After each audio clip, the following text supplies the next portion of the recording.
Chapter 2, Mishnah 5. The requirement to separate challah does not take effect until the dough is kneaded. The Mishnah discusses the law where someone separated challah from flour before it was kneaded.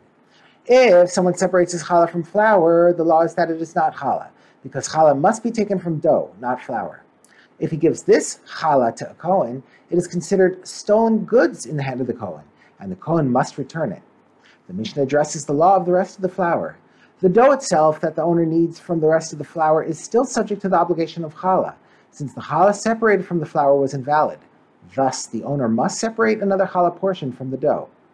The Mishnah now returns to the laws of the flour that the owner gave as challah.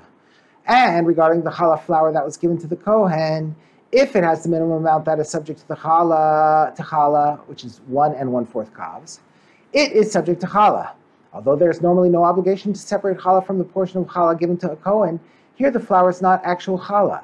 Therefore, the dough needed from this flour is subject to the challah obligation like other flour. And all the flour that was originally given to the Kohen as challah is forbidden to non-Kohanim. Although the flour is not challah, the rabbis forbade it to non-Kohanim as if it were challah. These are the words of Rabbi Yehoshua. The sages disagree with this last ruling. The sages said to him, there was an incident in which challah was separated from flour, and an elder, i.e. a Torah scholar, who was a non-Kohen, grabbed it and ate it. This proves that non-Kohanim may eat such challah.